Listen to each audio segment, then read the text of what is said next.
धीरे धीरे इस पल में आइए। अभी कहीं जाना जरूरी नहीं है। बस यह महसूस कीजिए कि आप यहाँ हैं और यह क्षण बिना किसी शोर के चुपचाप आगे बढ़ रहा है। आपने कभी गौर किया है कि समय हमेशा चल रहा होता है, लेकिन हम उसे कभी चलते हुए नहीं देखते? घड़ी की सुई हिलती है, कैलेंडर के पन्ने बदलते हैं, दिन रात में ढल जाता है, पर समय खुद जैसे अदृश्य रहता है। इस वक्त दुनिया के अलग अलग कोनों में लोग यह वीडियो देख रहे हैं। कहीं सुबह हो रही है, कहीं रात गहराती जा रही है, कहीं कोई नींद में है, कहीं कोई जाग रहा है, और फिर भी हम सब एक ही विषय के भीतर मौजूद हैं, समय के भीतर। अजीब है ना? हम समय के बारे में बात करने जा रहे हैं, जबकि हम खुद समय से बाहर कभी जा ही नहीं सकते। हम रोज कहते हैं, मेरे पास समय नहीं है, समय बहुत तेज निकल रहा है, वक्त रुक क्यों नहीं जाता? लेकिन क्या हमने कभी सच में पूछा है, समय है क्या? क्या यह कोई शक्ति है, कोई बहता हुआ दरिया, या फिर हमारे दिमाग के भीतर पैदा हुआ एक एहसास जो हमें यह भ्रम देता है कि कुछ आगे बढ़ रहा है? आज की यह यात्रा आपको किसी निष्कर्ष तक नहीं ले जाएगी। यहां कोई जल्दी नहीं है, यहां कोई परीक्षा नहीं है। यह वीडियो आपको समय को समझने के लिए मजबूर नहीं करेगा, बल्कि समय को महसूस करने की एक जगह देगा। जैसे रात में खुले आसमान के नीचे लेटकर बिना गिने तारों को देखते रहना। हो सकता है कुछ पल बाद आपको लगे कि समय तेज हो गया है, या शायद बहुत धीमा। हो सकता है आप कुछ बातें भूल जाएं, या कुछ पुरानी यादें अपने आप उभर आएं। यह सब ठीक है, क्योंकि समय सिर्फ घड़ी में नहीं चलता। वह हमारी यादों, हमारे शरीर, हमारी नींद और हमारे विचारों में भी बहता है। तो बस अपनी सांसों को थोड़ा धीमा होने दीजिए। किसी बात को पकड़ने की कोशिश मत कीजिए, क्योंकि शायद समय को समझने का एकमात्र तरीका उसे पकड़ना नहीं, बल्कि उसके साथ बहना है। क्योंकि सेकंड्स और सदियों के बीच कहीं ना कहीं समय की असली कहानी छुपी हुई है। इसी तरह के वीडियो के लिए चैनल को सब्सक्राइब एंड वीडियो को लाइक जरूर करें। अब चलते हैं इस जानी में। Chapter 1, the strange elastic feeling of time. आपने कभी महसूस किया है कि घड़ी हमेशा ईमानदार रहती है, लेकिन समय नहीं? दीवार पर टंगी घड़ी हर सेकंड एक जैसा टिक टिक करती रहती है, बिना रुके, बिना थके। लेकिन हमारे भीतर जो समय चलता है, वह कभी भागता है, कभी रेंगता है, और कभी जैसे रुक ही जाता है। यही समय का पहला रहस्य है। एक ही समय, अलग अलग एहसास। मान लीजिए आप कहीं इंतजार कर रहे हैं, शायद किसी कमरे में जहां दीवारें फीकी हैं, हवा स्थिर है, और सामने रखी घड़ी की आवाज जरूरत से ज्यादा तेज लग रही है। 5 मिनट बीतते हैं, फिर 5 और अचानक लगता है जैसे आधा घंटा निकल गया हो। वही 5 मिनट अगर आप किसी अपने के साथ हंसते हुए बिताएं, तो ऐसे गायब हो जाते हैं जैसे थे ही नहीं। सवाल उठता है, क्या समय बदल गया या हम बदल गए? सच यह है कि समय बाहर एक जैसा चलता रहता है, लेकिन हमारे भीतर उसका अनुभव लगातार बदलता रहता है। वैज्ञानिक इसे सब्जेक्टिव टाइम कहते हैं, यानी वह समय जैसा हमें महसूस होता है। और यह अनुभव घड़ी से नहीं, हमारे दिमाग से बनता है। हमारा ध्यान, हमारी भावनाएं, हमारी यादें, ये सब मिलकर तय करते हैं कि कोई पल हमें लंबा लगेगा या छोटा।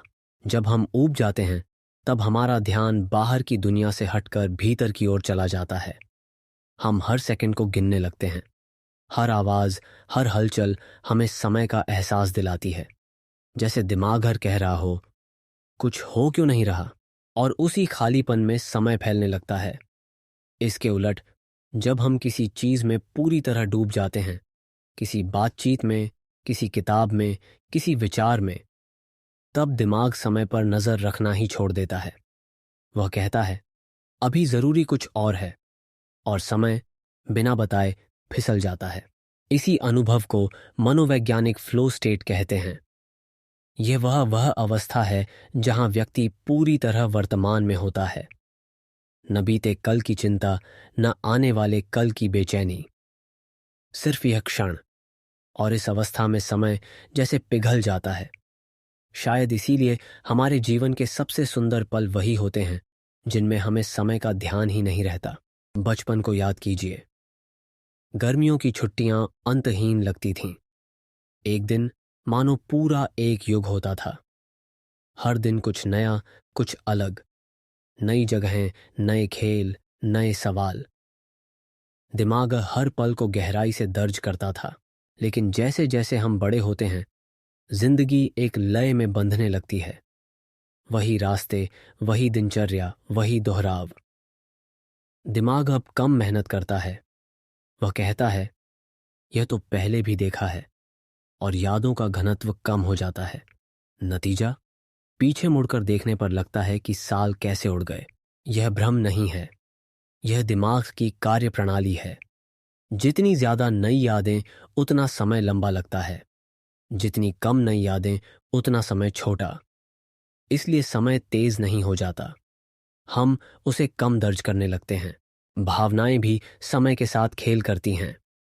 डर के क्षणों में समय धीमा लगता है। दुर्घटना के समय, गिरते हुए, या किसी अचानक खतरे में। लोग अक्सर कहते हैं कि सब कुछ स्लो मोशन में हुआ। वैज्ञानिक मानते हैं कि ऐसे पलों में दिमाग बहुत ज्यादा जानकारी रिकॉर्ड करता है। बाद में जब हम उस पल को याद करते हैं तो वह लंबा लगता है। समय सच में नहीं रुकता, लेकिन स्मृति उसे खींच देती है। और फिर है आनंद, खुशी, उत्साह, प्रेम। इन अवस्थाओं में समय तेज महसूस होता है। शायद इसलिए क्योंकि हम उसे पकड़ने की कोशिश नहीं करते, हम बस उसमें होते हैं। इसका मतलब यह नहीं कि समय झूठ है, बल्कि इसका मतलब यह है कि समय का अनुभव एक सहयोग है, बाहर की दुनिया और भीतर के दिमाग के बीच। घड़ी सिर्फ सेकंड गिनती है, दिमाग अर्थ गिनता है। सोचिए, अगर आपके जीवन से सारी घड़ियां हटा दी जाएं, कोई अलार्म नहीं, कोई कैलेंडर नहीं, सिर्फ सूरज, थकान, भूख और नींद, तब समय कैसा लगेगा? शायद बहुत अलग, शायद बहुत ज्यादा जीवंत। क्योंकि तब समय मापा नहीं जाएगा, महसूस किया जाएगा। यही इस यात्रा की शुरुआत है। समय को किसी समीकरण या परिभाषा में बांधने से पहले यह समझना कि वह हमारे भीतर कैसे आकार लेता है। क्योंकि जब तक हम यह नहीं समझते कि समय हमें कैसा लगता है, तब तक हम यह नहीं समझ पाएंगे कि समय असल में क्या है।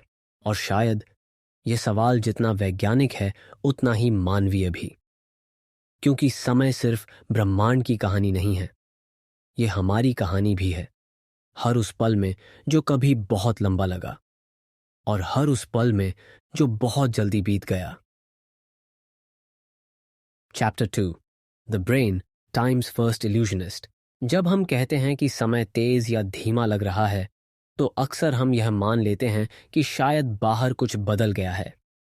लेकिन सच्चाई यह है कि समय का पहला और सबसे बड़ा जादूगर बाहर नहीं रहता, वह हमारे भीतर रहता है। हमारा अपना दिमाग, वही दिमाग जो हर पल वास्तविकता की व्याख्या करता है, वही समय की व्याख्या भी करता है। आपने कभी ध्यान दिया है कि जब आप किसी चीज पर पूरा ध्यान लगाए होते हैं तो समय लगभग गायब हो जाता है, लेकिन जैसे ही ध्यान भटकता है, समय भारी हो जाता है।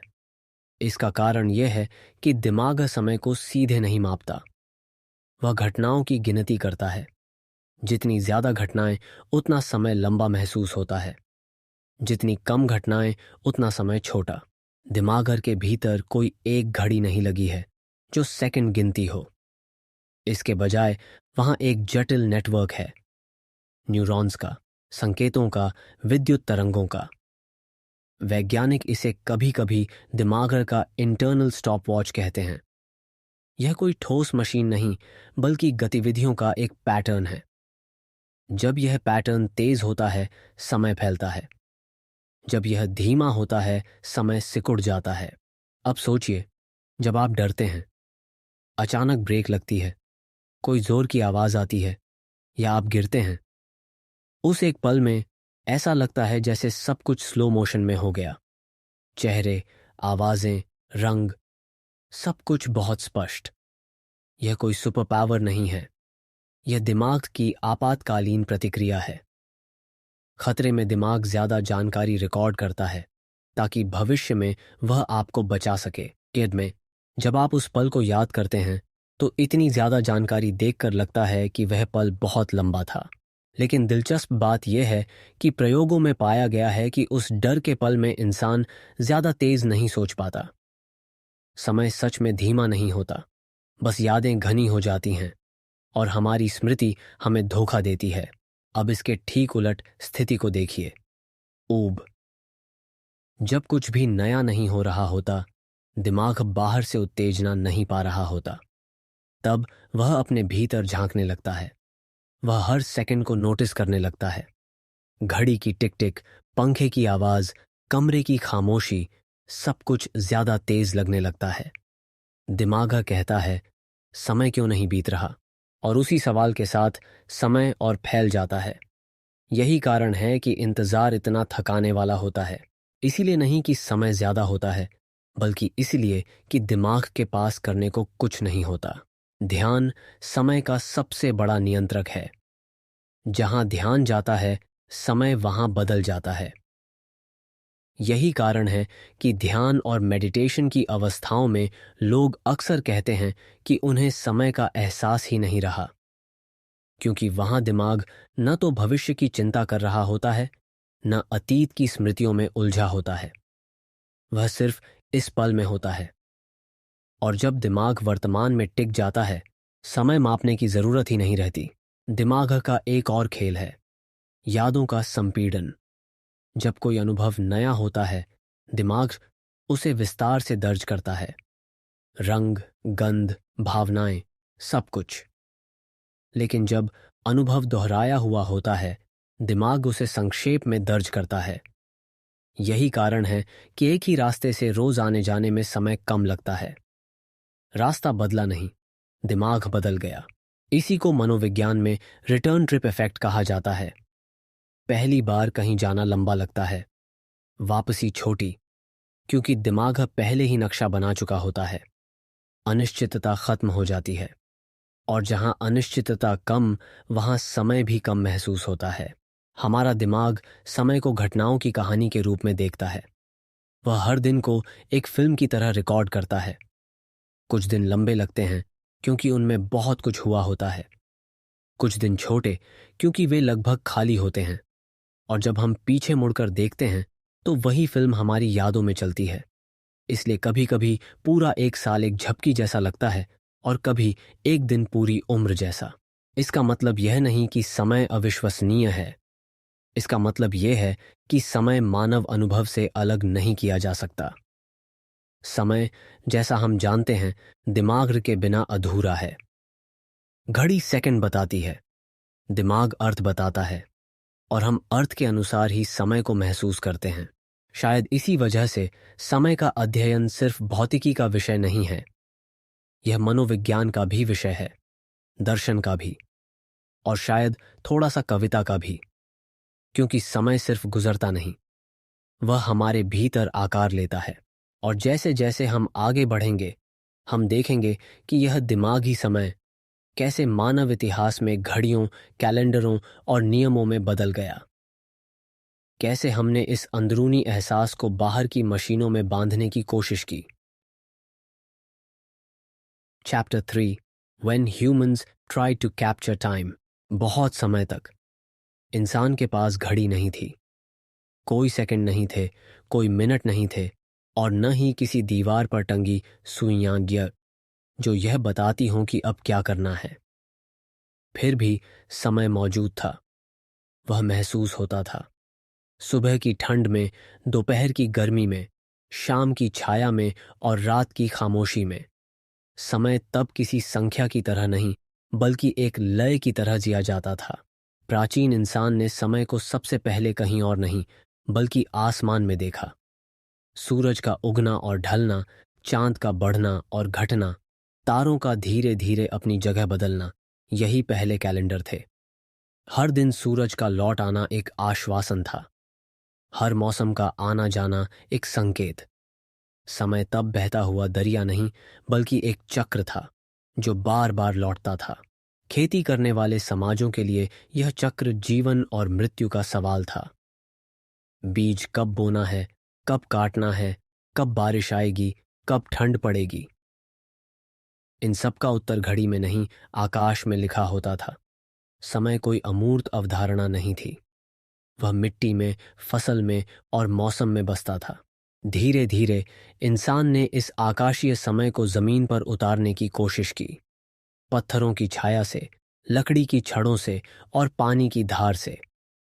धूप घड़ियां बनी, सूरज की छाया को पढ़ने की कला। लेकिन यह भी एक अधूरा समाधान था। बादल आए तो समय गायब, रात हुई तो घड़ी मौन, फिर पानी आया। जल घड़ियां, बर्तन जिनसे पानी बूंद बूंद टपकता था और हर बूंद के साथ समय का एक छोटा सा हिस्सा गिरता जाता था। यह पहली बार था जब इंसान ने कहा, समय को बहने दो, लेकिन नियंत्रित बहाव में। यह समय को पकड़ने की नहीं, बल्कि समय के साथ तालमेल बैठाने की कोशिश थी। दिलचस्प बात यह है कि उस दौर में समय कभी बिल्कुल सटीक नहीं था। 1 घंटे की लंबाई मौसम के साथ बदलती थी। गर्मियों में घंटे लंबे होते थे, सर्दियों में छोटे। लेकिन किसी को शिकायत नहीं थी, क्योंकि जीवन खुद मौसम के साथ बदलता था। समय जीवन के अनुसार ढलता था, न कि जीवन समय के अनुसार। अलग अलग सभ्यताओं ने समय को अलग अलग तरीकों से देखा। कहीं समय सीधा बहता हुआ माना गया, कहीं गोल घूमता हुआ, कहीं भविष्य आगे था, कहीं अज्ञात होने के कारण पीछे। कुछ संस्कृतियों में अतीत सामने था, क्योंकि वह देखा जा चुका था। भविष्य पीछे, क्योंकि वह अभी दिखाई नहीं देता था। समय की दिशा भी सार्वभौमिक नहीं थी, वह सोच पर निर्भर थी।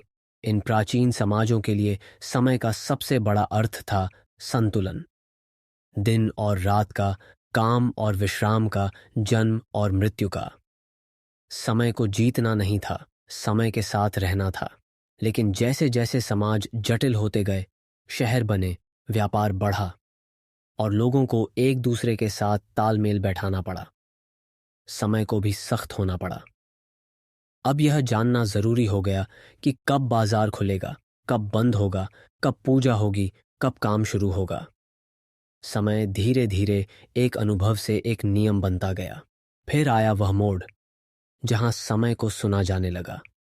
घंटियां, मठों और गिरजाघरों में बजती घंटियां, जो यह बताती थीं कि अब प्रार्थना का समय है, अब विश्राम का।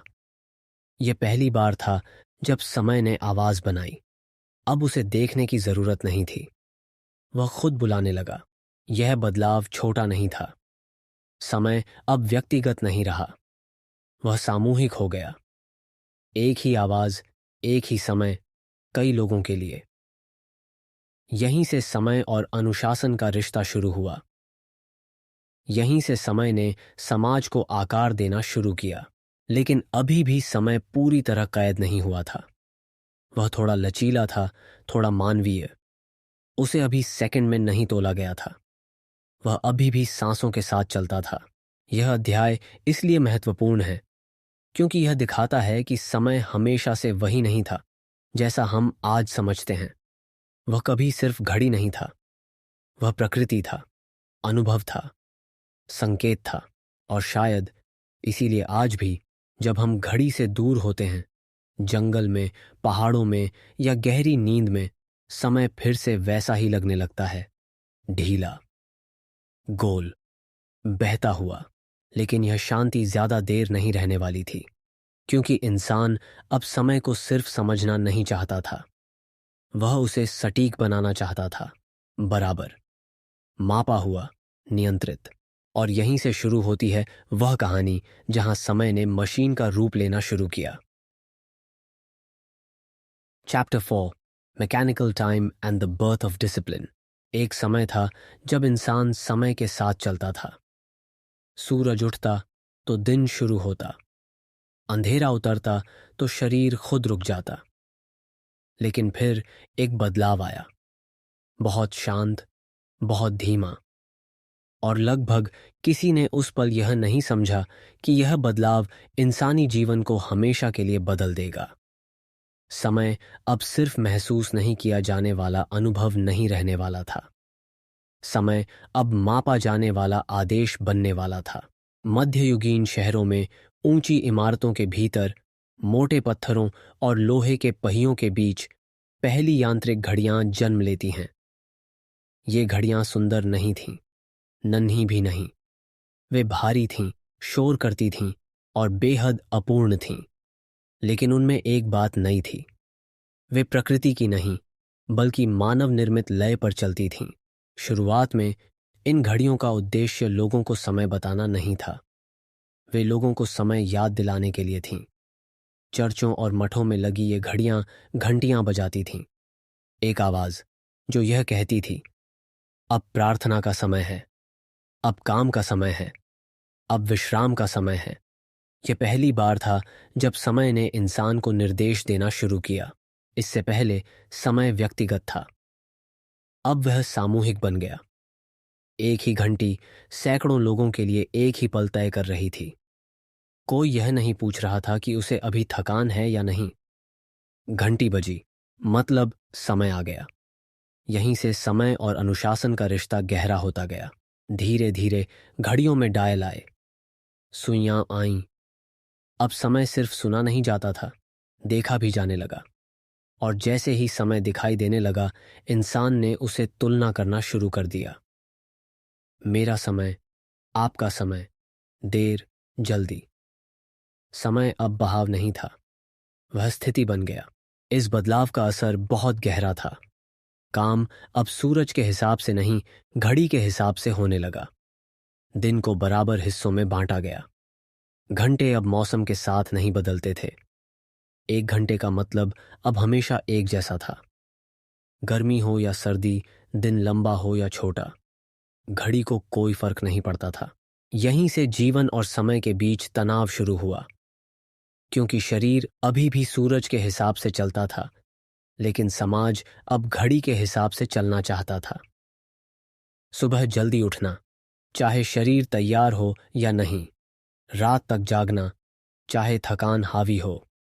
समय अब शरीर का साथी नहीं रहा, वह उसका मालिक बनने लगा। फिर आया औद्योगिक युग, और उसके साथ समय ने अपना सबसे सख्त रूप धारण किया। फैक्ट्रियां, शिफ्ट्स, सायरन। काम की शुरुआत और अंत अब घंटियों से तय होता था। 1 मिनट की देरी का मतलब था सजा। समय अब मूल्य बन गया। Time is money. यह सिर्फ एक वाक्य नहीं था, यह एक नई मानसिकता थी। अब समय बर्बाद हो सकता था, बचाया जा सकता था, बेचा जा सकता था। इंसान ने समय को वस्तु बना दिया, और जैसे ही समय वस्तु बना, इंसान खुद उसके पीछे दौड़ने लगा। घड़ी की सुइयां अब सिर्फ समय नहीं बताती थीं, वे दबाव भी पैदा करती थीं। इस यांत्रिक समय ने बहुत कुछ दिया, सटीकता, समन्वय, विज्ञान और तकनीक की नींव। ट्रेनें समय पर चल सकीं, शहरों का विस्तार हुआ, दुनिया जुड़ने लगी। लेकिन इसने कुछ छीना भी, वह सहज बहाव जिसमें जीवन अपने हिसाब से सांस लेता था। दिलचस्प बात यह है कि जितनी सटीक घड़ियां बनी, उतना ही समय का अनुभव अजीब होता गया। सेकंड की सुई जितनी तेज हुई, जीवन उतना ही तेज लगने लगा। इंसान अब समय में नहीं रहता था, वह समय के खिलाफ रहने लगा। और फिर एक और सूक्ष्म बदलाव आया। समय अब सिर्फ बाहरी नियम नहीं रहा, वह भीतर उतर गया। हम घड़ी देखे बिना भी देर महसूस करने लगे। हमें अपराध बोध होने लगा अगर हम कुछ नहीं कर रहे हों। आराम भी अब समय की बर्बादी लगने लगा। यह अध्याय इसलिए महत्वपूर्ण है क्योंकि यहाँ समय ने अपना मास्क बदल लिया। वह अब प्रकृति नहीं रहा, वह अब अनुभव नहीं रहा, वह एक प्रणाली बन गया। एक ऐसी प्रणाली जिसने आधुनिक दुनिया को खड़ा किया, लेकिन इंसान को उससे थोड़ा दूर भी कर दिया।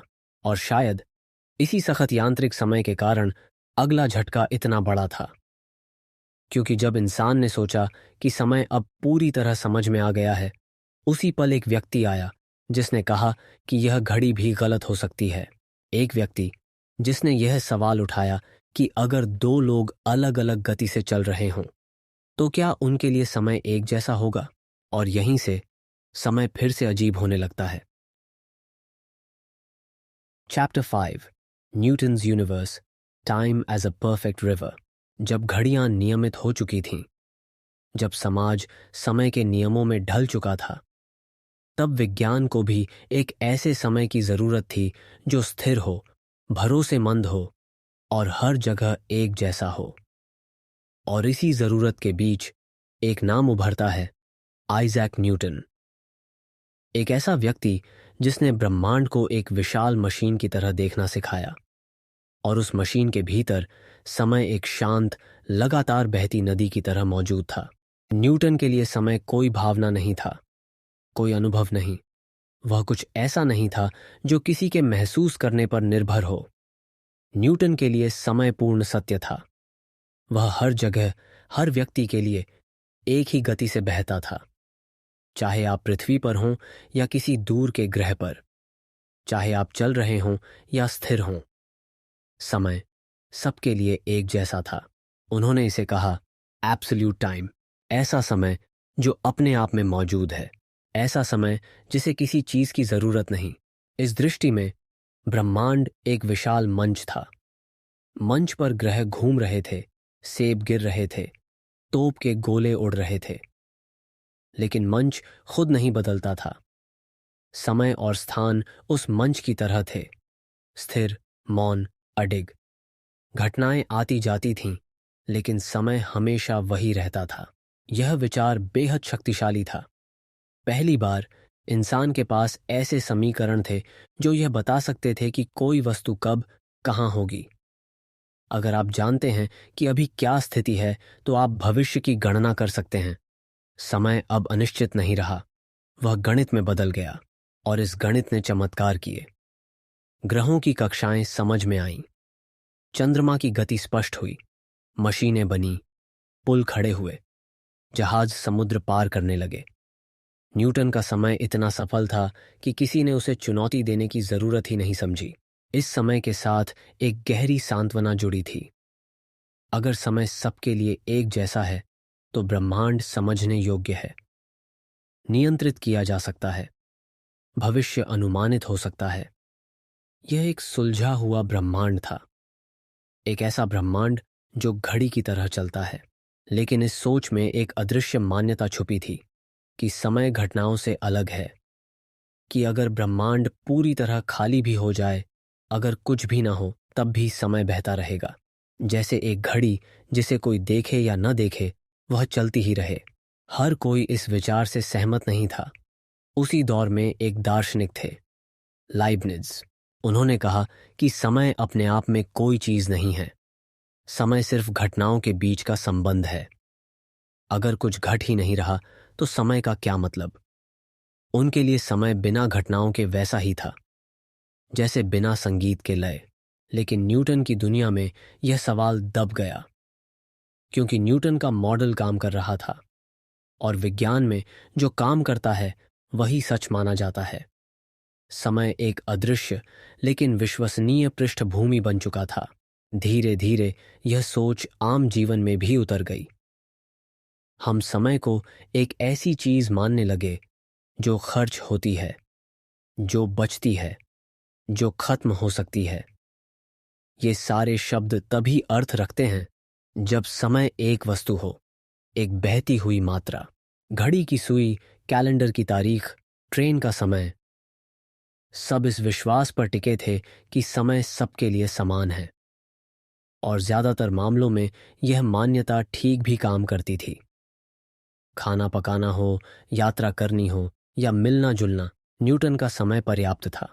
लेकिन विज्ञान में असली समस्या वहां शुरू होती है जहां कोई सिद्धांत बहुत अच्छा काम करता है, क्योंकि तभी हम उसकी सीमाएं देखना भूल जाते हैं। 19वीं सदी के अंत तक कुछ प्रयोग ऐसे सामने आने लगे जो इस स्थिर समय पर सवाल उठाने लगे। रोशनी का व्यवहार अजीब था। चाहे आप उसकी ओर भागें या उससे दूर जाएं, उसकी गति हमेशा एक जैसी रहती थी। यह बात न्यूटन के समय के साथ मेल नहीं खाती थी।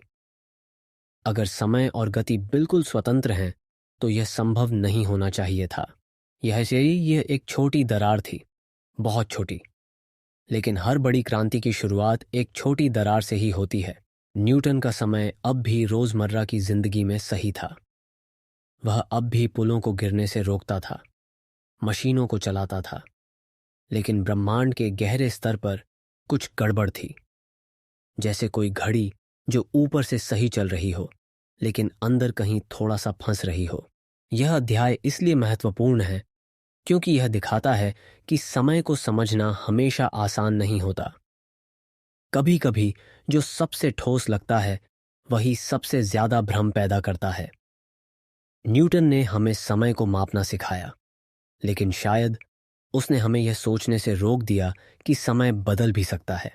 और यही कारण है कि अगला अध्याय इतना चौंकाने वाला है, क्योंकि वहां एक युवा वैज्ञानिक आएगा जो कहेगा, समय नदी नहीं है, समय हर किसी के लिए एक जैसा नहीं है।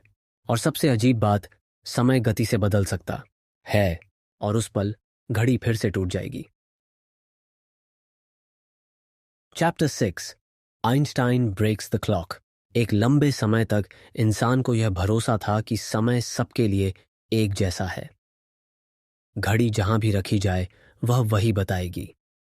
चाहे आप खड़े हों या चल रहे हों, पृथ्वी पर हों या आकाश में, समय निष्पक्ष है। लेकिन फिर एक दिन एक साधारण सा सवाल उठा, और उसी सवाल ने पूरे ब्रह्मांड की घड़ी को हिला दिया। कल्पना कीजिए, आप किसी रोशनी की किरण के पीछे भाग रहे हैं। जितनी तेज आप दौड़ते हैं, रोशनी उतनी ही दूर रहती है। अब सवाल यह है, अगर आप और तेज हो जाएं, तो क्या आप रोशनी को पकड़ लेंगे? न्यूटन की दुनिया में इसका उत्तर हां होना चाहिए था, लेकिन प्रकृति ने कुछ और ही कहा। प्रयोगों ने दिखाया कि रोशनी की गति हमेशा एक जैसी रहती है। कोई फर्क नहीं पड़ता कि आप कितनी तेज चल रहे हैं, रोशनी कभी धीमी नहीं पड़ती। यहीं से एल्बर्ट आइंस्टीन ने सोचना शुरू किया, अगर रोशनी की गति हर किसी के लिए एक जैसी है, तो कुछ और बदलना ही पड़ेगा, क्योंकि गणित झूठ नहीं बोल रहा था। और जो बदला वह था समय। आइंस्टीन ने यह विचार रखा कि समय कोई स्थिर पृष्ठभूमि नहीं है, वह किसी दीवार पर टंगा कैलेंडर नहीं है। समय गति से जुड़ा हुआ है। जितनी तेज आप चलते हैं, आपके लिए समय उतना ही धीमा हो जाता है। यह सुनने में अजीब लगता है, लगभग असंभव, लेकिन यही सच्चाई थी। इस विचार को टाइम डायलेशन कहा गया, समय का फैलना। अगर दो लोग हों, एक स्थिर और दूसरा बहुत तेज गति से चलता हुआ, तो दोनों के लिए समय एक जैसा नहीं बीतेगा। तेज चलने वाले के लिए समय धीमा होगा, उसकी घड़ी पीछे रह जाएगी। यह कोई कल्पना नहीं थी, यह कोई दार्शनिक खेल नहीं था, इसे मापा गया। परमाणु घड़ियां हवाई जहाजों में रखी गईं, और जब वे वापस आईं तो जमीन पर रखी घड़ियों से थोड़ा पीछे थीं। अंतर बहुत छोटा था, माइक्रोसेकंड का, लेकिन वह अंतर मौजूद था। और उसी छोटे से अंतर ने साबित कर दिया कि समय अब सार्वभौमिक नहीं रहा। अब एक और कल्पना कीजिए, दो जुड़वां भाई, एक पृथ्वी पर रहता है, दूसरा एक अंतरिक्ष यान में बैठकर लगभग रोशनी की गति से यात्रा करता है। कुछ साल बाद जब वह वापस लौटता है, तो वह अपने भाई से छोटा होता है। उसके लिए कम समय बीता होता है। यह कहानी विज्ञान कथा जैसी लगती है, लेकिन इसे ट्विन पैराडॉक्स कहा जाता है। और यह विरोधाभास नहीं, बल्कि समय की नई प्रकृति का प्रमाण है। इसका मतलब यह था कि समय अब व्यक्तिगत हो गया। आपका समय मेरी गति पर निर्भर नहीं है, और मेरी गति आपके समय को नहीं मानती। ब्रह्मांड में अब कोई एक साझा घड़ी नहीं रही, लेकिन यह तो सिर्फ शुरुआत थी। कुछ साल बाद आइंस्टीन ने एक और गहरी बात कही। उन्होंने कहा कि सिर्फ गति ही नहीं, गुरुत्वाकर्षण भी समय को बदलता है। जितना अधिक गुरुत्वाकर्षण, उतना धीमा समय।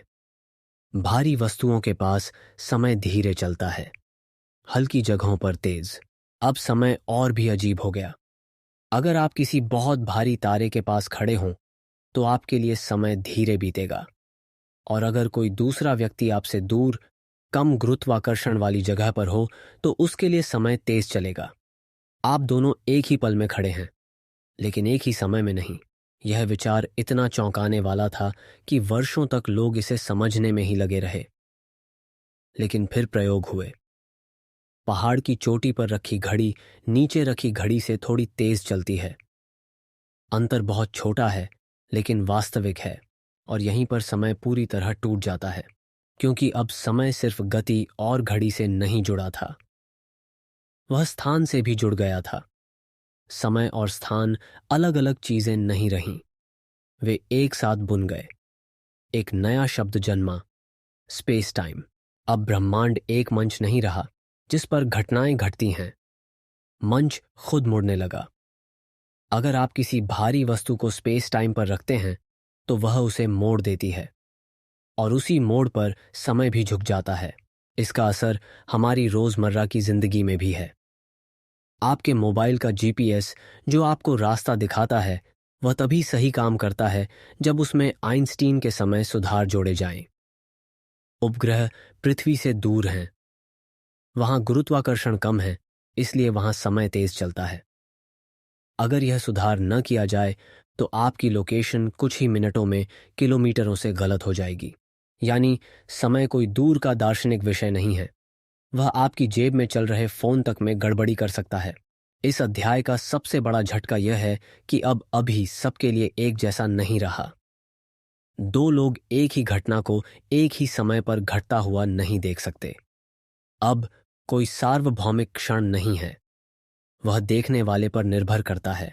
यह विचार मन को असहज करता है, क्योंकि हम हमेशा मानते आए हैं कि वर्तमान एक है, लेकिन ब्रह्मांड कहता है नहीं, वर्तमान भी रिश्तेदार है। आइंस्टीन ने समय को रहस्यमय बना दिया, लेकिन साथ ही उसे और सुंदर भी। समय अब कोई कठोर रेखा नहीं रहा, वह खिंचता है, झुकता है और बदलता है। वह जीवन की तरह लचीला हो गया, और फिर भी रोजमर्रा की जिंदगी में हम इसे महसूस नहीं करते, क्योंकि हमारी गति बहुत कम है, हमारा गुरुत्वाकर्षण बहुत साधारण है। हमारे लिए न्यूटन का समय अब भी काम करता है, लेकिन यह जानना कि समय अंदर से कैसा है, यह सोच बदल देता है। अब सवाल उठता है, अगर समय इतना लचीला है तो क्या उसकी कोई दिशा है? क्या वह हमेशा आगे ही बढ़ता है, या वह उल्टा भी हो सकता है? यहीं से हम उस रहस्य की ओर बढ़ते हैं जो समय को एक तीर की तरह बनाता है, एक ऐसी दिशा जिससे हम कभी वापस नहीं आते। Chapter 7, the arrow of time. अगर समय इतना लचीला है, अगर वह गति और गुरुत्वाकर्षण के साथ धीमा तेज हो सकता है, तो एक सवाल अपने आप उठता है, समय आगे ही क्यों बढ़ता है? क्यों हम कल को याद कर सकते हैं लेकिन आने वाले कल को नहीं? क्यों टूटा हुआ गिलास वापस जुड़ता नहीं, लेकिन जुड़ा हुआ गिलास टूट सकता है? समय की यह एकतरफा चाल आखिर आती कहां से है? भौतिकी के ज्यादातर नियमों में समय की कोई दिशा नहीं होती। गणित को फर्क नहीं पड़ता कि आप उसे आगे चलाएं या पीछे। अगर आप दो कणों की टक्कर का वीडियो बनाएं और उसे उल्टा चला दें तो समीकरणों के लिए वह उतना ही सही रहेगा। प्रकृति के मूल नियमों में आगे और पीछे का कोई जोर नहीं है, और फिर भी हमारी जिंदगी में समय एक तीर की तरह चलता है, सिर्फ आगे की ओर। इस रहस्य को समझने के लिए हमें किसी घड़ी की जरूरत नहीं पड़ती, बस एक साधारण उदाहरण काफी है। एक अंडा लीजिए, वह साबुत है, अब उसे तोड़ दीजिए, अंडा फैल जाएगा। अब आप चाहे जितनी देर इंतजार कर लें, वह अपने आप वापस साबुत नहीं होगा। यह असमानता ही समय की दिशा का पहला संकेत है। इस दिशा का नाम है एंट्रोपी। एंट्रोपी का मतलब अक्सर अव्यवस्था बताया जाता है, लेकिन यह अधूरा अर्थ है। एंट्रोपी असल में संभावनाओं की संख्या है। किसी व्यवस्था में कितने तरीकों से चीजें बिखरी हो सकती हैं। एक साबुत अंडा एक बहुत विशेष अवस्था है। टूटा हुआ अंडा लाखों अवस्थाओं में हो सकता है। प्रकृति हमेशा अधिक संभावनाओं की ओर जाती है और यही प्रवृत्ति समय को दिशा देती है। इसे यूं समझिए, एक साफ कमरा अपने आप गंदा हो सकता है, लेकिन एक गंदा कमरा अपने आप साफ नहीं होता। साफ करने के लिए ऊर्जा, प्रयास और दिशा चाहिए। बिना हस्तक्षेप के चीजें बिखरती हैं। यह नियम सिर्फ कमरों या अंडों तक सीमित नहीं है, यह पूरे ब्रह्मांड पर लागू होता है। इसी कारण हम अतीत को याद कर सकते हैं, भविष्य को नहीं। यादें भी एंट्रोपी पर आधारित हैं। किसी घटना को याद करने के लिए दिमाग में भौतिक बदलाव होने चाहिए। न्यूरॉन्स को बदलना पड़ता है, रासायनिक संकेतों को नया रूप लेना पड़ता है। यह सब एंट्रोपी बढ़ाता है। भविष्य की कोई घटना अभी घटी ही नहीं, इसलिए उसकी कोई भौतिक छाप नहीं है, और बिना छाप के कोई याद नहीं। इसलिए समय सिर्फ बाहर नहीं बहता, वह हमारे दिमाग के भीतर भी एक दिशा बनाता है।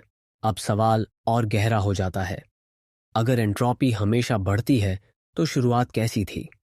ब्रह्मांड की शुरुआत में एंट्रोपी कम क्यों थी? बिग बैंग के बाद ब्रह्मांड बेहद व्यवस्थित था, लगभग एकसार, बहुत कम अव्यवस्था। यह बात अजीब है क्योंकि आज हम जहां भी देखते हैं अव्यवस्था बढ़ती दिखती है। यह भौतिकी का सबसे बड़ा खुला रहस्य है। हम जानते हैं कि एंट्रोपी बढ़ती है, लेकिन यह नहीं जानते कि वह इतनी कम से शुरू क्यों हुई। ऐसा लगता है जैसे ब्रह्मांड ने अपनी कहानी एक बहुत ही साफ, सधे हुए पहले पन्ने से शुरू की हो, ताकि आगे कहानी लिखी जा सके। कुछ वैज्ञानिक मानते हैं कि समय की दिशा इसी शुरुआती अवस्था से निकली है। अगर शुरुआत में एंट्रोपी कम न होती तो समय जैसा हम जानते हैं शायद अस्तित्व में ही न आता। कोई अतीत नहीं होता, कोई भविष्य नहीं होता, सिर्फ घटनाओं का एक स्थिर फैलाव होता। यानी समय का तीर कोई अलग शक्ति नहीं है, वह ब्रह्मांड की शुरुआती परिस्थितियों की एक छाया है। और यह तीर सिर्फ भौतिक नहीं है, यह मनोवैज्ञानिक भी है। हम हमेशा मानते हैं कि कारण पहले आता है और परिणाम बाद में। यह हमारी सोच की बुनियाद है। हम स्विच दबाते हैं, फिर बल्ब जलता है, उल्टा नहीं। यह क्रम एंट्रोपी के साथ जुड़ा हुआ है। ऊर्जा फैलती है, रोशनी निकलती है, गर्मी पैदा होती है, व्यवस्था से अव्यवस्था की ओर। दिलचस्प बात यह है कि ब्रह्मांड का फैलाव भी इसी दिशा में है। आकाश गंगाएं दूर जा रही हैं, अंतरिक्ष ठंडा हो रहा है, सब कुछ फैल रहा है, पतला हो रहा है। यह कॉस्मिक एरो ऑफ टाइम है। ब्रह्मांड खुद हमें दिखा रहा है कि दिशा कौन सी है। लेकिन अब एक और सवाल उठता है, अगर ब्रह्मांड कभी सिकुड़ने लगे, अगर सब कुछ वापस पास आने लगे, तो क्या समय उल्टा चलने लगेगा? क्या टूटे अंडे जुड़ने लगेंगे? कुछ सिद्धांत इस पर खेलते हैं, लेकिन ज्यादातर वैज्ञानिक मानते हैं कि एंट्रोपी तब भी बढ़ती रहेगी। समय की दिशा शायद उलटे ब्रह्मांड में भी वही रहे। यह विचार थोड़ा निराशाजनक लग सकता है, क्योंकि इसका मतलब है कि हम कभी पीछे नहीं जा सकते। हम गलतियां सुधार नहीं सकते, हम बीते पलों को वापस नहीं ला सकते। लेकिन यही एकतरफा बहाव जीवन को अर्थ भी देता है। अगर सब कुछ पलटा जा सकता तो कोई पल खास नहीं होता। शायद इसलिए समय की दिशा हमें दुख भी देती है और सुंदरता भी। हर पल अनोखा है क्योंकि वह लौटकर नहीं आएगा। हर क्षण की कीमत है क्योंकि एंट्रोपी बढ़ रही है। यह ब्रह्मांड का शांत नियम है, कुछ भी स्थिर नहीं रहता।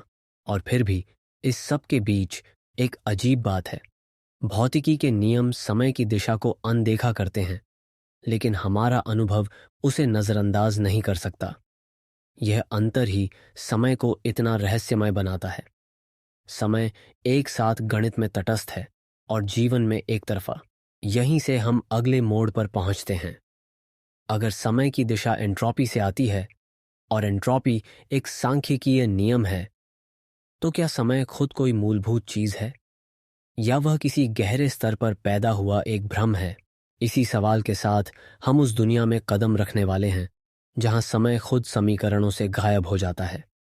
जहां भौतिकी हमें बताती है कि शायद समय उतना ठोस है ही नहीं जितना हमें लगता है। Chapter 8, quantum time, the missing variable. अब तक हमने समय को महसूस किया, मापा, मोड़ा और उसकी दिशा देखी। लेकिन जैसे ही हम वास्तविकता की सबसे बारीक परत में उतरते हैं, उस दुनिया में जहां कण ठोस नहीं बल्कि संभावनाएं होते हैं, वहां समय कुछ अजीब करता है।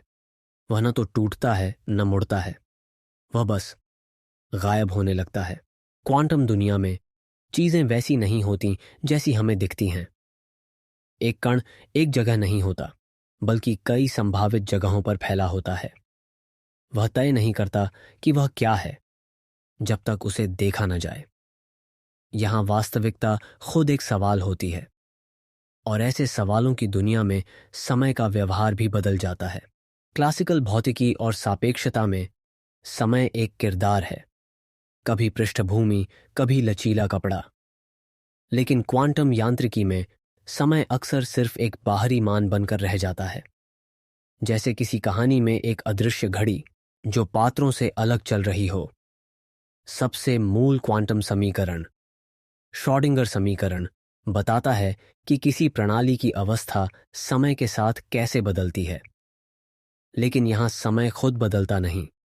वह न खिंचता है न झुकता है, वह बस मौजूद रहता है, चुपचाप। यहीं पहली असहजता पैदा होती है, क्योंकि सामान्य सापेक्षता हमें सिखाती है कि समय और स्थान गतिशील हैं। वे पदार्थ और ऊर्जा से प्रभावित होते हैं, और क्वांटम यांत्रिकी कहती है, समय को छुओ मत, बस मान लो।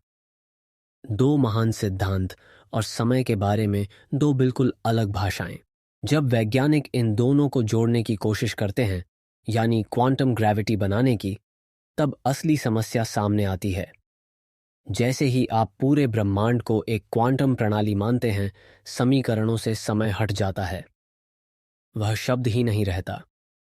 एक प्रसिद्ध समीकरण, व्हीलर-डिविट समीकरण, पूरे ब्रह्मांड की क्वांटम अवस्था बताने की कोशिश करता है, और उसमें समय का कोई जिक्र नहीं है, न अतीत न भविष्य, सिर्फ एक स्थिर संरचना।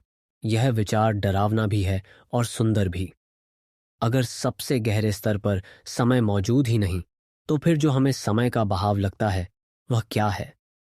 क्या यह कोई भ्रम है? क्या हम एक ऐसी फिल्म देख रहे हैं जिसके सारे फ्रेम पहले से मौजूद हैं और हमारा दिमाग उन्हें क्रम में जोड़ देता है? कुछ वैज्ञानिक मानते हैं कि समय उद्भवशील है, यानी वह मूल तत्व नहीं है बल्कि किसी और गहरी प्रक्रिया से उभरता है। जैसे तापमान, एक अकेला अणु गर्म या ठंडा नहीं होता, लेकिन अरबों अणु मिलकर तापमान बनाते हैं। उसी तरह शायद समय भी अरबों क्वांटम अंतःक्रियाओं से पैदा होता है। एक विचार यह भी है कि समय का तीर, वह दिशा जिसे हमने पिछले अध्याय में देखा, क्वांटम उलझाव से निकलता है। कण जब आपस में उलझते हैं तो उनके बीच संबंध बढ़ते जाते हैं। यह बढ़ता हुआ उलझाव एंट्रोपी की तरह काम करता है, और वहीं से हमें समय का बहाव महसूस होता है, यानी समय बह नहीं रहा, संबंध बढ़ रहे हैं। फिर एक और विचार आता है, मल्टीवर्स। इस दृष्टिकोण में हर क्वांटम घटना कई संभावनाओं में विभाजित हो जाती है। हर निर्णय, हर माप, हर क्षण एक नया रास्ता बनाता है। यहां समय नदी नहीं बल्कि एक पेड़ है जिसकी अनगिनत शाखाएं हैं। हम सिर्फ एक शाखा पर चलते हैं, इसलिए हमें समय एक सीधी रेखा लगता है। लेकिन इन सब विचारों में एक बात समान है, समय को अब कोई ठोस वस्तु नहीं माना जा रहा। वह या तो संबंध है, या जानकारी का प्रवाह है, या चेतना की कहानी है। अब सोचिए, अगर समय मूलभूत नहीं है तो हमारा अनुभव इतना वास्तविक क्यों लगता है? इसका उत्तर शायद हमारे अपने अस्तित्व में छुपा है। हमारा दिमाग हर कारण और परिणाम में सोचने के लिए बना है। हम घटनाओं को क्रम में रखते हैं क्योंकि यही हमें दुनिया में जीवित रहने में मदद करता है। हमारे लिए समय एक कथा है, शुरुआत, मध्य और अंत। क्वांटम स्तर पर कथा नहीं होती, वहां सिर्फ अवस्थाएं होती हैं, और शायद जैसे जैसे अवस्थाएं जटिल होती जाती हैं, कथा जन्म लेती है और उसी कथा का नाम हम समय रख देते हैं। यह विचार हमें एक अजीब जगह पर ले जाता है। अगर समय एक कहानी है तो कहानी सुनाने वाला कौन है? क्या ब्रह्मांड खुद, या हमारी चेतना, या दोनों मिलकर? कुछ भौतिकविद कहते हैं कि समय का अनुभव पर्यवेक्षक के बिना संभव ही नहीं। बिना किसी देखने वाले के कोई अब नहीं, कोई क्रम नहीं, सिर्फ संरचना। और जैसे ही कोई चेतना उभरती है, वह संरचना को पढ़ने लगती है और समय पैदा हो जाता है। यह कोई अंतिम उत्तर नहीं है और शायद यही इसकी खूबसूरती है। क्वांटम दुनिया हमें समाधान नहीं देती, वह हमें नम्रता देती है। वह कहती है, तुम जितना सोचते हो उतना सीधा कुछ भी नहीं। और इसी नम्रता में समय फिर से रहस्यमय हो जाता है। वह घड़ी नहीं रहता, वह तीर नहीं रहता, वह सिर्फ एक अनुभव बन जाता है जो उभरता है, फैलता है और शायद कभी था ही नहीं जैसा हम सोचते हैं। इस अध्याय का सबसे बड़ा सबक यही है। समय को समझने की कोशिश में हम खुद को समझने लगते हैं, क्योंकि अगर समय उद्भवशील है तो हमारी चेतना भी, हमारी यादें भी, हमारी पहचान भी। और शायद इसी वजह से समय हमें इतना निजी लगता है, क्योंकि वह कहीं बाहर नहीं, भीतर बनता है। अब हम उस जगह बढ़ेंगे जहां समय फिर से जमीन से जुड़ता है, जहां वह क्वांटम समीकरणों से निकलकर शरीर में उतरता है, कोशिकाओं में, नींद में, भूख में, जैविक लय में। Chapter 9, biological time, the clock inside you. अगर समय क्वांटम स्तर पर धुंधला है और ब्रह्मांडीय स्तर पर विशाल, तो मानव स्तर पर वह बेहद निजी है। इतना निजी कि वह आपकी हर कोशिका के भीतर धड़कता है। आप घड़ी देखें या न देखें, कैलेंडर माने या न माने, आपके शरीर को समय का पता होता है। वह जानता है कब जागना है, कब थकना है, कब ठीक होना है और कब धीरे धीरे खुद को बंद करना है। यह समय बाहर से नहीं आता, यह आपके भीतर जन्म लेता है। हर सुबह जब सूरज की रोशनी आपकी आंखों में प्रवेश करती है तो वह सिर्फ दृश्य नहीं बनाती, वह आपके दिमाग को संकेत भेजती है। एक छोटा सा हिस्सा, जिसे वैज्ञानिक सुप्राकाइज़मैटिक न्यूक्लियस कहते हैं, उस रोशनी को पढ़ता है। यह हिस्सा बहुत छोटा है, लेकिन इसकी भूमिका बहुत बड़ी है। यह आपके शरीर की पूरी जैविक घड़ी का संचालन करता है। यहीं से तय होता है कि कब आपको नींद आएगी, कब भूख लगेगी, कब आपका शरीर ज्यादा सतर्क होगा और कब वह धीमा पड़ेगा। इसे ही सर्कैडियन रिदम कहा जाता है, लगभग 24 घंटे की एक जैविक लय जो लाखों सालों से धरती की दिन रात की चाल के साथ विकसित हुई है। दिलचस्प बात यह है कि यह लय बिल्कुल 24 घंटे की नहीं होती। ज्यादातर इंसानों का आंतरिक दिन थोड़ा लंबा होता है, लगभग 24 घंटे और कुछ मिनट। अगर हमें सूरज की रोशनी न मिले तो हमारा समय धीरे धीरे खिसकने लगे। हम देर से सोएंगे, देर से जागेंगे। इसलिए सुबह की रोशनी सिर्फ उजाला नहीं देती, वह हमारे समय को रीसेट करती है। नींद के साथ जुड़ा एक हार्मोन है, मेलाटोनिन। जैसे जैसे शाम ढलती है और रोशनी कम होती है, यह हार्मोन बढ़ने लगता है। शरीर को संकेत मिलता है कि अब गति कम करनी है, दिमाग को आराम की तैयारी करनी है। लेकिन आधुनिक दुनिया में हम इस संकेत को अक्सर अनदेखा कर देते हैं। स्क्रीन की नीली रोशनी, रात की तेज लाइटें, ये सब दिमाग को भ्रमित कर देती हैं। वह सोचता है कि अभी दिन है और जैविक समय बाहरी समय से टकरा जाता है। यहीं से थकान, बेचैनी और नींद की कमी जन्म लेती है। यह सिर्फ आदत की बात नहीं है, यह समय की टकराहट है। हम सोचते हैं कि हम देर तक जागकर समय को जीत रहे हैं, लेकिन शरीर कुछ और ही कहानी कहता है। शरीर समय से लड़ना नहीं जानता, वह सिर्फ उसका पालन करना जानता है। और जब हम बार बार उस लय को तोड़ते हैं तो असर सिर्फ नींद पर नहीं पड़ता। पाचन, प्रतिरक्षा प्रणाली, मनोदशा, सब कुछ समय पर निर्भर करता है। यहां तक कि दवाइयां भी समय के साथ अलग तरह से काम करती हैं। कुछ दवाएं सुबह ज्यादा प्रभावी होती हैं, कुछ रात में। इस विज्ञान को क्रोनोफार्माकोलॉजी कहा जाता है, यानी समय सिर्फ जीवन का मंच नहीं है, वह इलाज का भी हिस्सा है। जैविक समय सिर्फ इंसानों तक सीमित नहीं है, पौधे भी समय जानते हैं। वे सूरज उगने से पहले ही अपने पत्ते खोलने की तैयारी करने लगते हैं, जैसे उन्हें याद हो कि सुबह आने वाली है। जानवरों में प्रवास, शीत निद्रा, भोजन की आदतें सब समय की आंतरिक समझ से नियंत्रित होती हैं। यहां तक कि कवक और बैक्टीरिया में भी समय की लय पाई गई है। यह सोचकर अजीब लगता है कि समय कोई घड़ी नहीं, बल्कि एक स्मृति हो सकता है। एक ऐसी स्मृति जो कोशिकाओं में दर्ज है, जो बताती है कि क्या कब करना है। अब एक दिलचस्प सवाल उठता है, अगर शरीर के भीतर समय इतना शक्तिशाली है तो हम उसे महसूस क्यों नहीं करते? इसका उत्तर सरल है, क्योंकि यह समय चुपचाप काम करता है। यह शोर नहीं करता, यह घड़ी की तरह टिक टिक नहीं करता।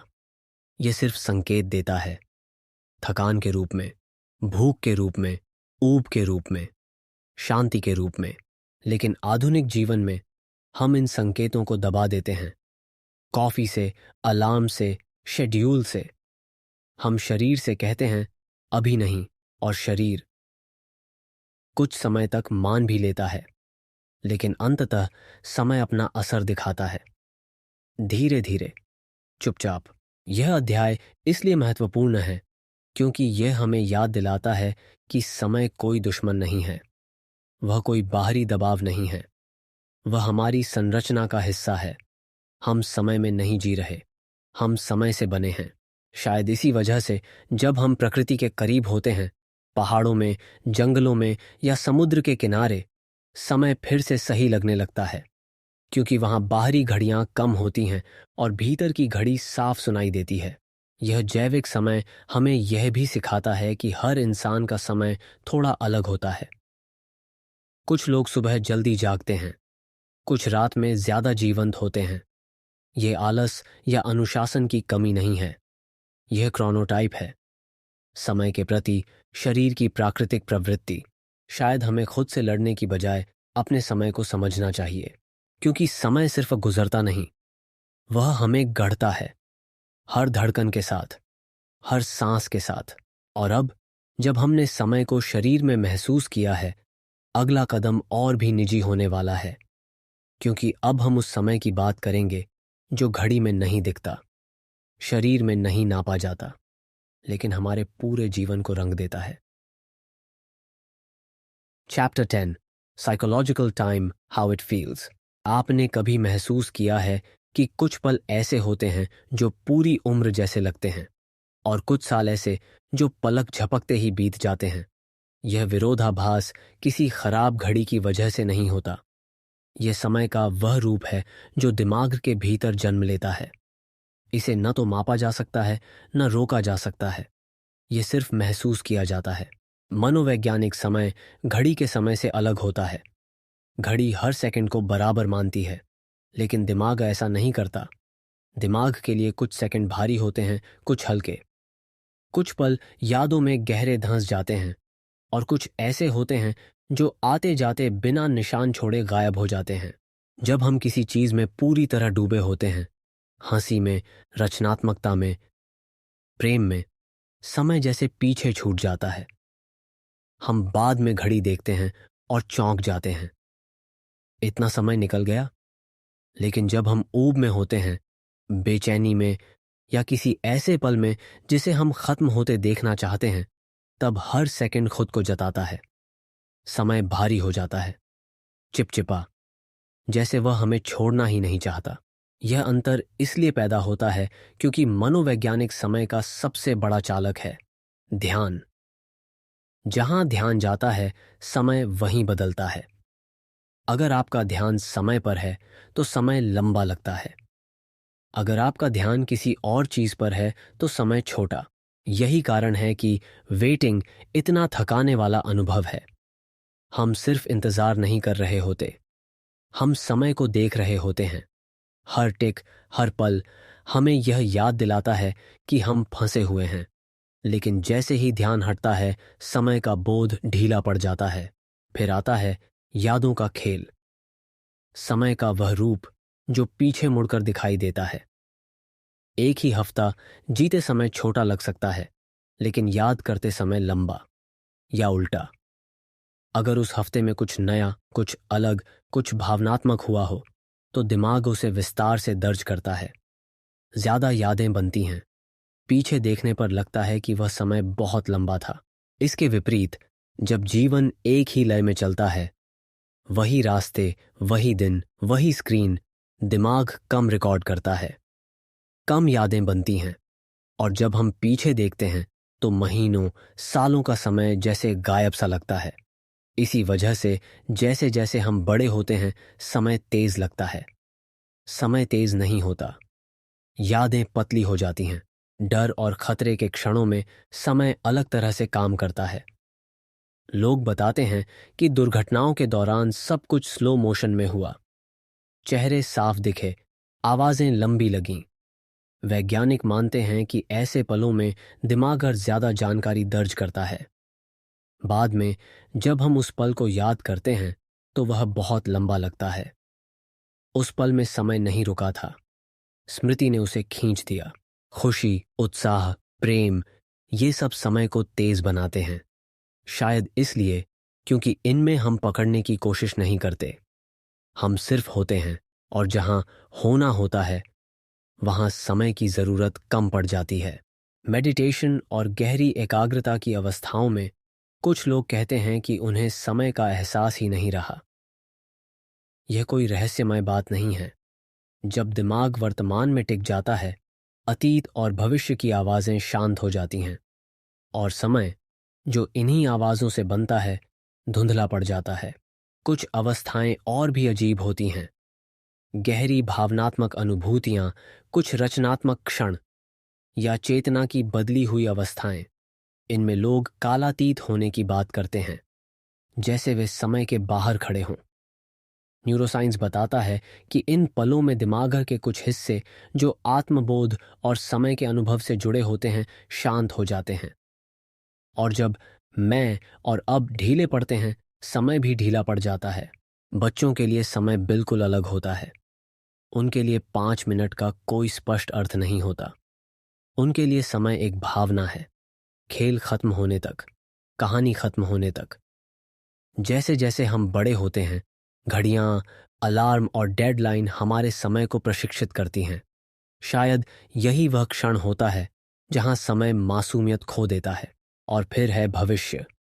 भविष्य का इंतजार, कोई परीक्षा, कोई मुलाकात, कोई डर। भविष्य की कल्पना समय को खींच देती है। हम उस पल को जीने लगते हैं जो अभी आया ही नहीं।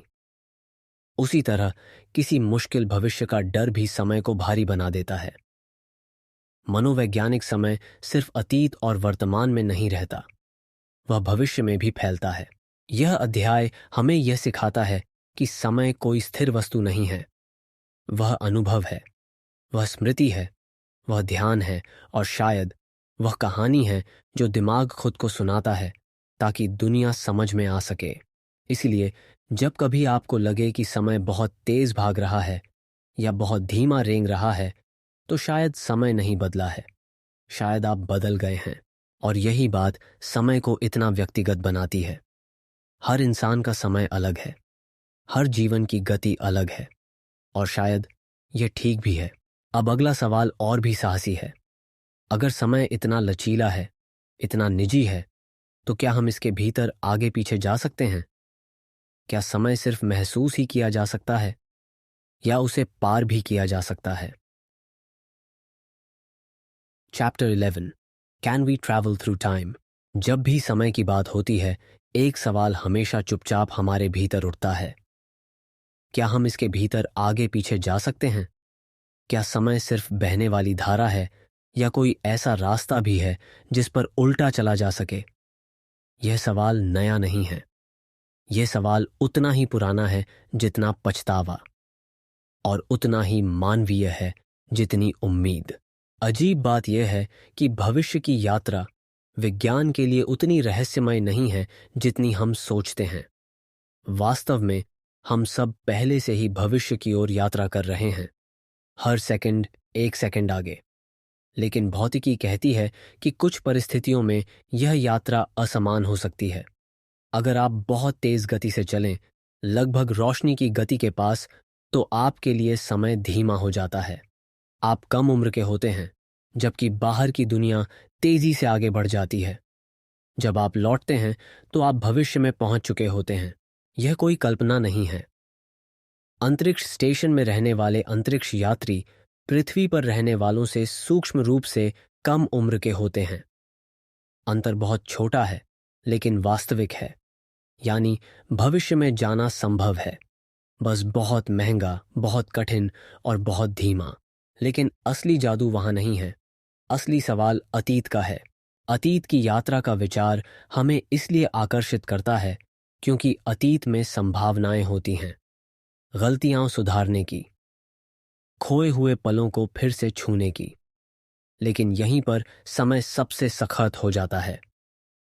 सामान्य सापेक्षता के कुछ गणितीय समाधान बताते हैं कि ब्रह्मांड में ऐसे रास्ते हो सकते हैं जहां समय खुद पर मुड़ जाए। इन्हें क्लोज्ड टाइम लाइक कर्व्स कहा जाता है। सुनने में रोमांचक, समझने में असहज। इन विचारों में सबसे प्रसिद्ध है वर्महोल, दो अलग अलग स्थानों और समयों को जोड़ने वाली सुरंग। अगर ऐसी कोई सुरंग हो और उसके एक सिरे को बहुत तेज गति या भारी गुरुत्वाकर्षण में रखा जाए, तो दोनों सिरों पर समय अलग अलग बीतेगा। और तब सैद्धांतिक रूप से आप एक सिरे से प्रवेश करके अतीत में निकल सकते हैं। लेकिन यहीं से समस्याएं शुरू होती हैं। वर्महोल का अस्तित्व ही सिद्ध नहीं है, और अगर हो भी तो उसे खुला रखने के लिए ऐसी ऊर्जा चाहिए जो हमारे ब्रह्मांड में अभी तक नहीं देखी गई है। समय यात्रा का सपना गणित में सुंदर है, लेकिन वास्तविकता में बेहद नाजुक। फिर आते हैं विरोधाभास। सबसे प्रसिद्ध दादा दादी वाला विरोधाभास। अगर आप अतीत में जाकर अपने दादा को मिलने से रोक दें तो आप पैदा ही नहीं होंगे। और अगर आप पैदा नहीं हुए तो आप अतीत में गए कैसे? यह सवाल सिर्फ कहानी नहीं है, यह समय की तर्क शक्ति पर सीधा हमला है। इसे सुलझाने के लिए कई विचार सामने आए हैं। एक विचार कहता है कि समय बदल ही नहीं सकता, जो हुआ है वही होना था। अगर आप अतीत में जाएं तो जो भी आप करेंगे वह पहले से ही इतिहास का हिस्सा होगा। समय खुद को ठीक रखता है। इसे सेल्फ कंसिस्टेंसी कहा जाता है। दूसरा विचार और भी अजीब है, मल्टीवर्स। अगर आप अतीत में जाकर कुछ बदलते हैं तो आप अपने अतीत को नहीं बदलते, आप एक नया ब्रह्मांड बना देते हैं। वहां सब कुछ अलग चलता है। आपका मूल समय जस का तस रहता है। इस विचार में विरोधाभास नहीं, लेकिन ब्रह्मांड अनगिनत हो जाते हैं। और फिर एक बहुत शांत विचार है, शायद अतीत में जाना संभव ही नहीं है। शायद समय की एकतरफा दिशा सिर्फ अनुभव नहीं, बल्कि नियम है। ऐसा नियम जिसे ब्रह्मांड ने खुद पर लागू किया है। एक दिलचस्प सवाल और है, अगर भविष्य में कभी समय यात्रा संभव होगी, तो आज हमें समय यात्री क्यों नहीं दिखते? इतिहास में कोई स्पष्ट सबूत क्यों नहीं? कुछ लोग कहते हैं कि शायद समय यात्रा सिर्फ उस बिंदु तक संभव होगी जहां पहली बार मशीन बनी, उससे पहले नहीं। कुछ कहते हैं कि समय यात्री बहुत सावधान है, और कुछ कहते हैं शायद कोई नहीं आने वाला। यह विचार थोड़ा निराशाजनक लगता है, लेकिन इसमें एक सुंदरता भी है। अगर हम अतीत में नहीं जा सकते तो हर पल का मूल्य बढ़ जाता है, हर निर्णय का भार बढ़ जाता है। जीवन एक ऐसी कहानी बन जाता है जिसे एडिट नहीं किया जा सकता, सिर्फ जिया जा सकता है। शायद समय का सबसे बड़ा उपहार यही है, उसकी एक तरफा चाल। क्योंकि अगर हम पीछे जा सकते तो शायद हम आगे बढ़ना कभी सीख ही ना पाते। इस अध्याय का अंत किसी उत्तर पर नहीं होता, क्योंकि समय यात्रा का सवाल विज्ञान से ज्यादा इंसान से जुड़ा है। यह सवाल बताता है कि हम क्या खोना चाहते हैं और क्या बचाना चाहते हैं। और अब जब हमने समय को पार करने की कोशिश कर ली है, आखिरी सवाल खुद समय पर नहीं, बल्कि हमारे अनुभव पर जाता है। अगर समय इतना लचीला है इतना सापेक्ष है, इतना शायद। तो क्या समय सच में अस्तित्व रखता भी है, या वह सिर्फ एक कहानी है जो हम खुद को सुनाते हैं? Chapter 12, does time really exist? अब तक हमने समय को कई रूपों में देखा। एक एहसास की तरह, एक नियम की तरह, एक लचीले कपड़े की तरह जो गति और गुरुत्वाकर्षण से मुड़ जाता है। हमने उसे भविष्य की ओर दौड़ते देखा और अतीत की ओर लौटने की कोशिश करते हुए ठिठकते भी देखा। लेकिन अब एक सवाल बचता है, शायद सबसे असहज, सबसे शांत और सबसे गहरा। क्या समय सच में अस्तित्व रखता है? यह सवाल सुनने में दार्शनिक लगता है, लेकिन यह भौतिकी के दिल से निकला है। क्योंकि जैसे जैसे वैज्ञानिक वास्तविकता की सबसे बुनियादी परतों में उतरते गए, समय वहां कमजोर पड़ने लगा। कुछ समीकरणों में वह झुका, कुछ में वह फैला, और कुछ में वह था ही नहीं। हम आम तौर पर समय को एक बहती हुई धारा की तरह कल्पना करते हैं। अतीत पीछे है, भविष्य आगे, और हम इस पल में खड़े हैं। इसे वर्तमानवाद कहा जाता है। यह विचार कि सिर्फ अब ही वास्तविक है। यही हमारी रोजमर्रा की अनुभूति है। हम इसी में जीते हैं, इसी में सांस लेते हैं। लेकिन सापेक्षता का सिद्धांत इस तस्वीर को हिला देता है। अगर दो लोग अलग अलग गति से चल रहे हों, तो वे इस बात पर सहमत नहीं होंगे कि अभी क्या है। उनके लिए वर्तमान अलग अलग होगा। इसका मतलब यह है कि ब्रह्मांड में कोई एक सार्वभौमिक अब मौजूद नहीं है। और अगर ऐसा है, तो फिर समय का बहाव किसके लिए हो रहा है? इसी से जन्म लेता है एक और विचार, ब्लॉक यूनिवर्स। इस दृष्टिकोण में अतीत, वर्तमान और भविष्य तीनों एक साथ मौजूद हैं, जैसे एक मोटी किताब जिसके सारे पन्ने पहले से लिखे हुए हैं। हम पन्ने पलटते हुए आगे बढ़ते नहीं हैं। हम बस किताब के एक पन्ने पर मौजूद हैं। समय बह नहीं रहा, हम उसे पढ़ रहे हैं। यह विचार थोड़ा डरावना लग सकता है, क्योंकि अगर भविष्य पहले से मौजूद है, तो हमारी पसंद का क्या, हमारी आज़ादी का क्या? लेकिन कुछ वैज्ञानिक कहते हैं कि आज़ादी और समय के अस्तित्व का रिश्ता उतना सरल नहीं है। शायद हम चुनते हैं, लेकिन वह चुनाव भी उसी संरचना का हिस्सा है। और फिर आता है क्वांटम ग्रेविटी का क्षेत्र, जहां समय और भी अजीब हो जाता है। वहां ऐसे समीकरण हैं जिनमें समय का कोई संकेत ही नहीं मिलता। ब्रह्मांड की सबसे गहरी गणितीय तस्वीर में न अतीत है, न भविष्य। सिर्फ अवस्थाएं हैं, स्थिर, शांत, बिना क्रम के। इसी संदर्भ में एक भौतिकविद का विचार बहुत प्रसिद्ध है, जूलियन बार्बर। उनके अनुसार समय कोई वास्तविक चीज नहीं है। ब्रह्मांड अब के अनगिनत स्थिर चित्रों से बना है। कोई गति नहीं, कोई बहाव नहीं। जो हमें समय का प्रवाह लगता है, वह इन चित्रों के भीतर मौजूद स्मृतियों की वजह से पैदा होता है। हर अब अपने भीतर पिछले अब की याद रखता है, और वही याद हमें यह भ्रम देती है कि कुछ आगे बढ़ रहा है। यह विचार चौंकाने वाला है, लेकिन अगर आप ध्यान से सोचें तो हमारी पूरी जिंदगी स्मृति पर टिकी है। अगर यादें न हों तो अतीत का कोई अर्थ नहीं, और अगर भविष्य की कल्पना न हो तो आगे का कोई रास्ता नहीं। शायद समय, स्मृति और कल्पना के बीच का पुल है। तो क्या समय सिर्फ दिमागर की कहानी है? यहां हमें सावधान होना चाहिए, क्योंकि यह कहना कि समय एक भ्रम है, यह नहीं कहता कि वह महत्वहीन है। सपने भी भ्रम होते हैं, लेकिन उनका असर असली होता है। कहानियां भी कल्पना होती हैं, लेकिन वे सभ्यताओं को गढ़ देती हैं। शायद समय भी वैसा ही है। वह मूल तत्व न हो, लेकिन वह अनुभव का ढांचा है। वह फ्रेम है जिसके बिना जीवन बिखर जाएगा। घटनाएं होंगी, लेकिन अर्थ नहीं होगा। और शायद यही कारण है कि समय का सवाल कभी पूरी तरह हल नहीं होगा, क्योंकि हम उस चीज को समझने की कोशिश कर रहे हैं जिसके भीतर हम खुद बने हुए हैं, जैसे आंख अपनी ही आंख को देखना चाहे। इस अध्याय के अंत में कोई अंतिम उत्तर नहीं है, सिर्फ एक शांति है।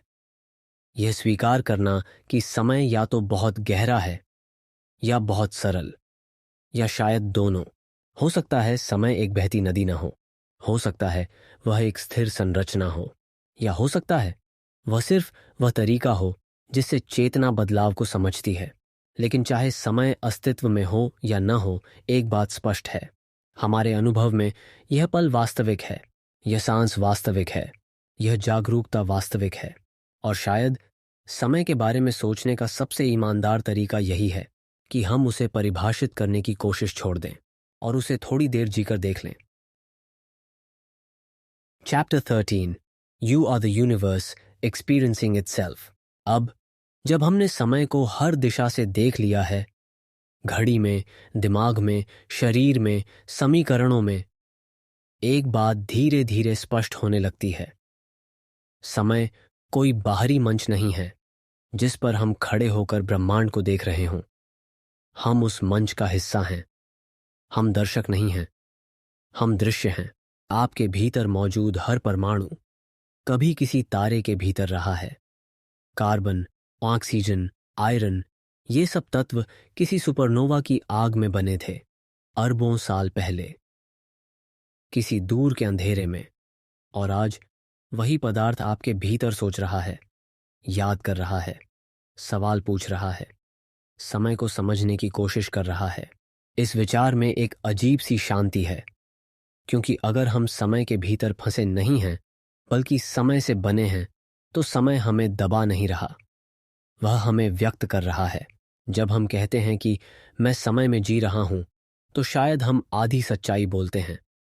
पूरी सच्चाई यह हो सकती है कि समय आपके भीतर खुद को जी रहा है, आपकी धड़कनों में, आपकी सांसों के बीच के मौन में, आपकी यादों की परतों में।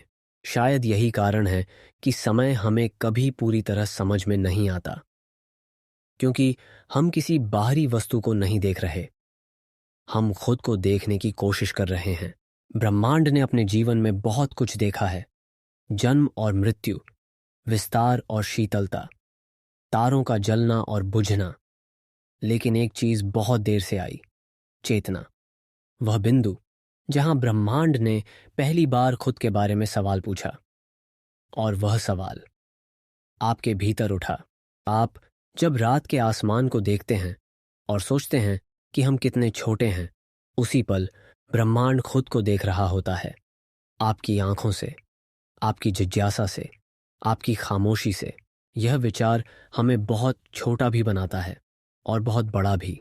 छोटा क्योंकि हम अस्थायी हैं, बड़ा क्योंकि हम अर्थ का वाहक हैं। समय शायद ब्रह्मांड का तरीका है खुद को कहानी में बदलने का। बिना समय के घटनाएं होंगी, लेकिन कथा नहीं होगी। बिना कथा के अनुभव नहीं होगा, और बिना अनुभव के अर्थ नहीं होगा। हम अर्थ बनाते हैं, और अर्थ के लिए समय चाहिए। शायद यही कारण है कि समय एक तरफा है, क्योंकि कहानी भी एक तरफा होती है। आप किसी कहानी का अंत पहले पढ़ सकते हैं, लेकिन जीते समय नहीं। जीते समय हर पंक्ति आगे ही जाती है, और यही एकतरफापन जीवन को मूल्य देता है। अगर सब कुछ वापस किया जा सकता तो कुछ भी कीमती नहीं होता। अगर हर गलती सुधारी जा सकती तो कोई सीख नहीं होती। अगर हर पल दोबारा जिया जा सकता तो कोई पल विशेष नहीं होता। समय की कठोरता जीवन की कोमलता को जन्म देती है। इस पूरी यात्रा में हमने देखा कि समय कभी ठोस लगता है, कभी भ्रम जैसा, कभी नियम, कभी अनुभव। शायद सच्चाई यह है कि समय एक ही चीज नहीं है, वह हर स्तर पर अलग रूप लेता है। जैसे प्रकाश कभी कण होता है, कभी तरंग।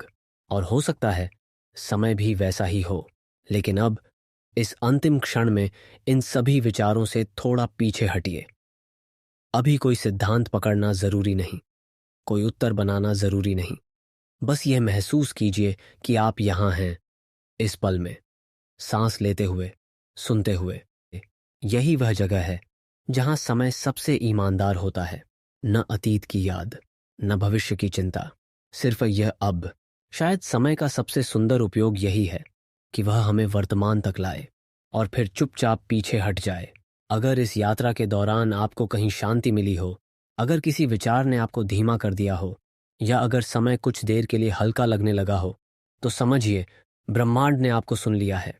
और अगर आप ऐसे और शांत गहरे कॉस्मिक सफर पर जाना चाहते हैं तो इस यात्रा को यहीं समाप्त मत कीजिए। कॉस्मिंट पर ऐसे ही लंबे, धीमे, विचारशील ब्रह्मांडीय अन्वेषण चलते रहते हैं। वीडियो को पसंद करना, चैनल को सब्सक्राइब करना, यह कोई औपचारिकता नहीं है। यह बस एक संकेत है कि आप भी इस शांत खोज का हिस्सा बनना चाहते हैं। अब जहां भी आप हों, जिस भी समय में हों, अपनी सांस को थोड़ा हल्का होने दीजिए, क्योंकि शायद इस पूरे ब्रह्मांड में सबसे दुर्लभ चीज समय नहीं है। सबसे दुर्लभ चीज है जागते हुए शांत होना। और इसी शांति में यह यात्रा समाप्त होती है।